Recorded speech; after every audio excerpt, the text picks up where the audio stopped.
11ویں پارے کا خلاصہ ہم پڑھیں گے۔ اللہ سے دعا کریں کہ باری تعالیٰ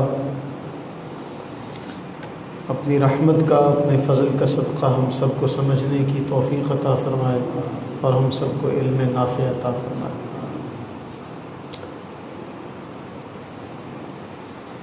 سورہ توبہ کے اندر یہ جو جہاں سے 11ویں پارے کا آغاز ہو رہا ہے، منافقوں کے حوالے سے اللہ رب العزت نے پیشگی خبر اپنے محبوب کریم علیہ السلام کو دے دی۔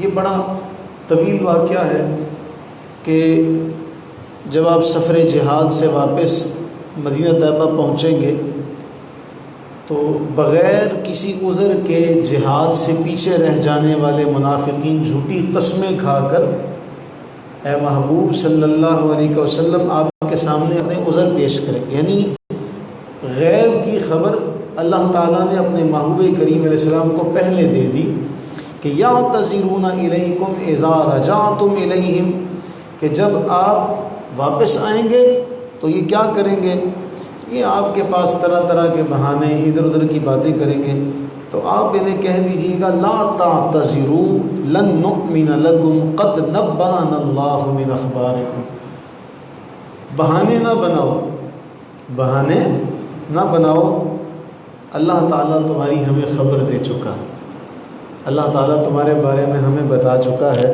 اور وَسَيَرَى اللَّهُ عَمَلَكُمْ وَرَسُولُهُ ثُمَّ تُرَدُّونَ إِلَىٰ عَالِمِ الْغَيْبِ وَالشَّهَادَةِ فَيُنَبِّئُكُم بِمَا كُنتُمْ تَعْمَلُونَ۔ یہ ساری پھر آگے چل کے بات ہوئی، تو اللہ تعالیٰ نے یہ خبر پہلے سے دے دی کہ منافق کیا کریں گے۔ اب اس کے بعد ہم سارے جانتے ہیں، میں اس کی طرف اشارہ کر کے بات آگے چلوں گا۔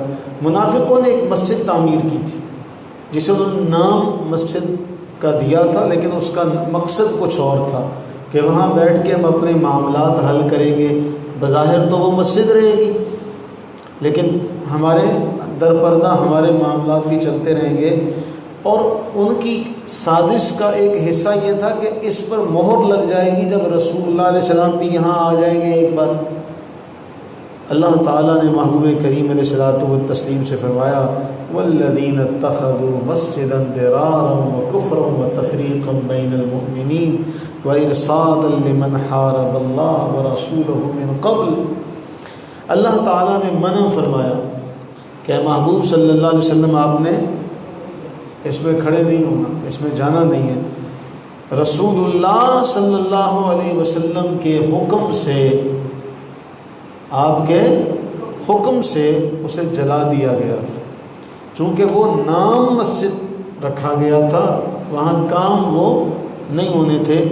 دوسری طرف ہم دیکھتے ہیں کہ اللہ تعالیٰ نے محبوب کریم علیہ السلام سے فرمایا محبوب اس کے مقابلے میں آپ وہاں جائیں، لا تقم فیہ ابدا لمسجد اسس علی التقوی من اول یوم احق ان تقوم فیہ۔ اہل قبا کتنی شان والے، اہل قبا کتنی شان والے کہ اللہ تعالیٰ اپنے محبوب سے فرما رہے ہیں کہ اے محبوب آپ وہاں جائیں جہاں کچھ لوگ ایسے ہیں جو طہارت سے بڑا پیار کرتے ہیں، اور اللہ تعالیٰ طہارت کرنے والوں کو دوست رکھتا ہے۔ پھر اسی 11ویں پارے میں ایک بہت ہی ذیشان آیا ہے کہ والسابقون الاولون من المہاجرین والانصار والذین اتبعوهم بإحسان رضی اللہ عنہم ورضوا عنہ وأعد لهم جنات تجری تحتها الانہار خالدین فیہا ابدا۔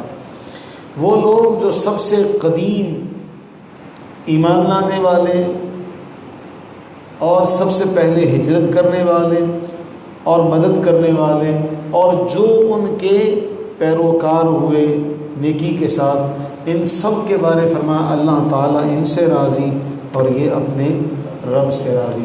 اس میں ایک بات بہت اہم لکھی ہے، یاد رکھیے گا، شرح السنہ اس میں یہ لکھا ہے کہ ہمارے تمام علماء کا اس پر اتفاق ہے، اجماع ہے۔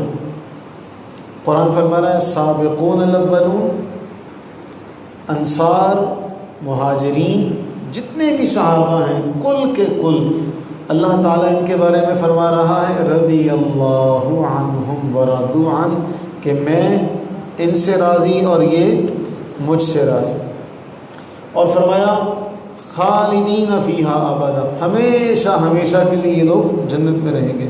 اب صاحب شرح سنہ لکھتے ہیں کہ صحابہ کرام رضوان اللہ تعالیٰ علیہ مجمعین میں سب سے افضل ہیں خلفائے اربع۔ سب سے افضل کون ہیں؟ خلفائے اربع، 4 خلفاء، اور ان میں بھی ترتیب ہے، ان میں سب سے افضل حضرت سیدنا ابو بکر صدیق رضی اللہ تعالیٰ عنہ، پھر حضرت عمر فاروق، پھر حضرت عثمان غنی، پھر حضرت سیدنا علی شیر خدا رضی اللہ تعالیٰ۔ پھر ان کے بعد عشرہ مبشرہ، وہ 10 صحابہ جن کو رسول اللہ علیہ الصلوۃ والتسلیم نے دنیا میں جنت کی بشارت دی، وہ یہ 10 ان 4 کو ملا کے بنتے، لیکن یہ 4 سب سے افضل، پھر وہ باقی عشرہ مبشرہ۔ ان کے بعد بدری صحابہ، یہ ہمارا عقیدہ ہے، ان کے بعد کون سے صحابہ؟ بدری صحابہ۔ یاد رہے بدر میں تو جو شریک ہونے والے فرشتے تھے وہ بھی سب سے افضل، اور یہ بدر کے شرکاء ہیں جن کے بارے فرمایا یہ جو چاہے کرے، اللہ نے اب ان کی بخشش کر دی، جو چاہے کرے۔ پھر اس کے بعد وہ صحابہ جو جنگ احد میں شریک ہیں درجہ بدرجہ، پھر بیت رضوان والے،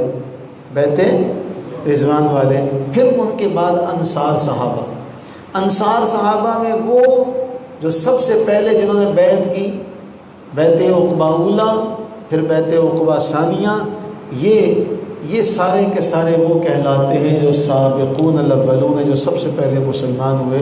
فرمایا اللہ تعالیٰ ان سے راضی اور یہ اللہ سے راضی، ان کا یہ مقام و مرتبہ ہے۔ اور اس کے بعد پھر اللہ تعالیٰ نے فرمایا کہ میں نے ایمان والوں کی جان بھی خرید لی ہے، ایمان والوں کا مال بھی لے لیا۔ نہ میرے پاس مال میرا اپنا، نہ میرے پاس جان میری اپنی۔ ہمیں دیکھیں نا، زکوٰۃ نکالنی ہو تو دل میں خیال ہی آتا ہے کہ یار بڑا مشکل سا کام ہے۔ دیکھیں اس کے دیے ہوئے میں سے اسی کی راہ میں دینا۔ ہم تو آج پیسہ دیتے ہوئے بھی سوچتے ہیں کہ یار اتنی رقم بن گئی زکوٰۃ کی، تو شیطان، قرآن نے واضح طور پہ فرمایا الشیطان یعدکم الفقر ویأمرکم بالفحشاء۔ بات لمبی ہو جائے گی۔ فرمایا شیطان تمہیں ڈراتا ہے، کس بات سے؟ تنگی سے، اور رب رحمان تم سے وعدہ کرتا ہے مغفرت کا اور فضل کا۔ آپ اندازہ لگائیے، ہمارے پاس تو کچھ بھی نہیں ہے، ہم تو سنا کے بھی نہیں مان سکتے۔ رسول اللہ علیہ الصلوۃ والتسلیم، حضرت عمر فاروق رضی اللہ عنہ موجود ہیں۔ حضرت عمر کہتے ہیں یا رسول اللہ صلی اللہ علیہ وسلم، میں سب سے زیادہ پیار کرتا ہوں اپنے ماں باپ، آل اولاد، اپنا سب سے، لیکن اپنی جان سے زیادہ آپ سے پیار نہیں کرتا۔ فرمایا اے عمر، تمہارا ایمان کامل ہی نہیں ہے۔ مفہوم ہے حدیث کا، جب تک تم اپنی جان سے بھی بڑھ کر مجھ سے پیار نہ کرو تب تک تو تم مومن ہی نہیں ہو۔ فوری، یہ لمحہ بھی نہیں لگا۔ حضرت عمر فاروق رضی اللہ عنہ عرض کرتے ہیں یا رسول اللہ صلی اللہ علیہ وسلم، میں اپنی جان سے بھی زیادہ آپ سے پیار کرتا ہوں۔ ان لوگوں کو فیصلہ کرنے میں توقف نہیں کرتے تھے، وہ لمحہ بھی نہیں لگتا تھا۔ ایک صحابی ہیں، جب ان کو یہ کہا گیا کہ اللہ تعالی لن تنالوا البر حتی تنفقوا مما تحبون، کہ اللہ تعالی جو اپنی پسندیدہ چیز تم خرچ کرو، نیکی یہ ہے کہ اللہ کے راستے میں اپنی محبوب چیز خرچ کرو۔ جب تک اپنی محبوب چیز خرچ نہیں کرو گے نیکی کے مقام و مرتبے کو پا نہیں سکو گے۔ اب وہ صحابی عرض کرتے ہیں یا رسول اللہ صلی اللہ علیہ وسلم، میرا وہ باغ مجھے سب سے زیادہ محبوب ہے۔ چونکہ اللہ فرما رہا ہے اپنی محبوب چیز خرچ کرو، تو مجھے سب سے زیادہ محبوب کیا ہے؟ اپنا باغ ہے۔ میں وہ باغ دیتا ہوں۔ کمال یہ ہے کہ باغ کے باہر جا کے اپنے گھر والوں کو باہر سے ہی آواز دیتے ہیں، اے میرے گھر والوں باہر آ جاؤ، میں نے یہ باغ اللہ کے راستے میں دے دیا۔ بہت مشکل ہے یہ، اسی کو تو کہا گیا کہ بہت کٹھن ہے ڈگر پن گھٹ کی، اصل تو یہ معاملہ ہے۔ پھر اس کے بعد اللہ تعالیٰ نے فرمایا اہل ایمان کی چند بڑی اہم پیاری صفات کا ذکر کیا جو ہم سب کو اپنے اندر پیدا کرنی چاہیے۔ التائبون، توبہ کرنے والے، عابدون، عبادت کرنے والے، حامدون، حمد کرنے والے، روزہ رکھنے والے، رکوع کرنے والے، سجدہ کرنے والے، نیک کاموں کا حکم دینے والے، برائی سے منع کرنے والے، اللہ کی حدود کی حفاظت کرنے والے۔ فرمایا یہ ہیں وہ لوگ جن سے میں نے سودا کر لیا، جن سے میں نے کیا کیا؟ التائبون العابدون الحامدون السائحون الراکعون الساجدون الآمرون بالمعروف والناہون عن المنکر والحافظون لحدود اللہ۔ فرمایا وبشر المومنین، ان کے لیے ہے خوشخبری۔ دعا کرے اللہ ہمیں ان جیسا کر دے، اللہ ہمیں ان جیسا کر دے۔ پھر اس میں ایک بڑا اہم معاملہ، غزوہ تبوک ہوئی، اب رسول کریم علیہ الصلوۃ والتسلیم نکلے، اس میں چند صحابہ کرام علیہم رضوان جو پیچھے رہ گئے۔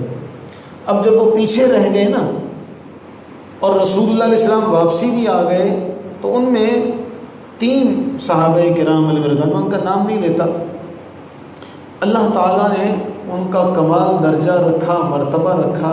ہمارے ساتھ نفس ہے، ہم اس خام خواہ کے اس معاملے میں پڑھ کے ان کے بارے میں بدگمانی کا شکار ہو جاتے۔ وہ کسی وجہ سے نہ جا سکے۔ جب رسول اللہ علیہ السلام واپس آئے تو انہیں منافق کہتے ہیں بھی تم بھی ایسا کرو، جا کے کہہ دو، کیونکہ منافقوں نے یہی کام کیا تھا۔ ایک جاتا یا رسول اللہ میرے پاس فلاں عذر تھا، میں اس لیے جا سکا۔ ٹھیک ہے، انہیں تو ساری خبر تھی، اللہ نے ساری خبر دے دی تھی۔ پہلے ہم نے پڑھا نا، اللہ نے فرمایا محبوب یہ آئیں گے نا، اب آپ کے پاس بہانے بنائیں گے، آپ نے سنتے رہنا۔ اب انہیں بھی کہا کہ تم بھی جانا، جا کے کوئی بہانہ بنانا۔ کہنے لگے نہ، بہانہ نہیں بناؤں گا۔ جا کے بیٹھتے ہیں، اللہ کے نبی علیہ الصلوۃ والتسلیم نے پوچھا کیوں نہیں آئے تھے؟ عرض کرتے ہیں جی بس سستی ہو گئی، سستی کی وجہ سے طبیعت میں اس طرح کا معاملہ ہو گیا، نہیں آ سکے۔ فرمایا ٹھیک ہے، پھر تمہارا معاملہ اللہ کے سپرد ہے۔ ان لوگوں کے ساتھ 50 دن تک کا بائیکاٹ ہوا تھا۔ قرآن ہمارا وَعَلَى الثَّلَاثَةِ الَّذِينَ خُلِّفُوا، یہ 3 پیچھے رہ جانے والے جن پر زمین بھی تنگ ہو گئی، جن سے اپنے بھی بات نہ کرنے لگے۔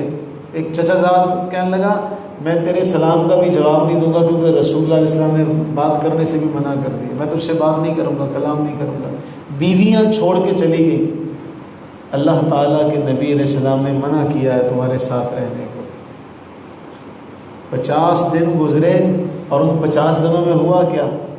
کافر بادشاہ نے خط لکھ کے کہا، تانا دیا، تمہارے صاحب نے تمہیں چھوڑ دیا ہے، تم تو بڑی شان والے، آؤ ہمارے پاس آ جاؤ۔ غصے میں وہ خط پھاڑ دیا۔ اب ان کی یہ مجال کہ اب ہمیں یہ باتیں کریں گے۔ اللہ سے پھر رو رو کے عرض کرتے یا اللہ غلطی ہو گئی، یا اللہ غلطی ہو گئی، یا اللہ غلطی ہو گئی۔ پھر اس کے بعد یہ ہوا، اللہ تعالیٰ نے اس سچ کی برکت سے، اس سچ کی برکت سے وحی کے ذریعے سے ان کی توبہ کا، قبولیت کا اعلان کروایا۔ اور یہ اعلان اتنی بڑی بشارت تھی کہ خود آقا کریم سرور عالم صلی اللہ علیہ وسلم نے ان سے فرمایا، حضرت کعب رضی اللہ عنہ سے فرمایا، جب سے تمہیں تمہاری ماں نے جنم دیا نا، آج سے زیادہ عزت والا بہتر دن تمہاری زندگی میں کبھی نہیں آیا۔ اتنا شان والا دن۔ تو معلوم یہ ہوا کہ اگر ہم اس طرح کو کوئی معاملہ دیکھیں تو اس میں دیکھیں کہ سچ کی برکت کیا ہے۔ تو اللہ ہمیں ہر معاملے میں سچ کو اختیار کرنے کی توفیق عطا فرمائے۔ پھر سورہ یونس ہے اس بارے میں، اور سورہ یونس کے اندر جو ایک بڑا اہم ترین معاملہ ہے انبیاء کرام علیہ السلام کے حوالے سے، انبیاء کرام علیہ السلام کی سیرت کے حوالے سے، کہ انسان جو انبیاء کا پیروکار ہے اس کی انسان کی دو گروہوں میں تقسیم کی گئی، ایک وہ جو اللہ کو ماننے والے، ایک وہ جو اللہ کا انکار کرنے والے۔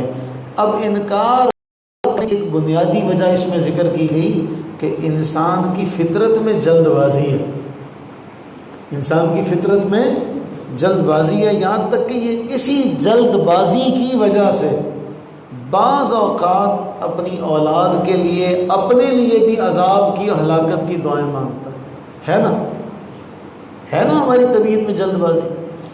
جب ہم نادان تھے، عمر کے جس حصے میں نادانی غالب آ جاتی نا بندے پہ، وہ کہتا ہے یا اللہ مجھے موت آ جائے، کرتا ہے کہ نہیں کرتا؟ اور پھر کہتا ہے یا اللہ کہیں یہ قبول نہ ہو جائے۔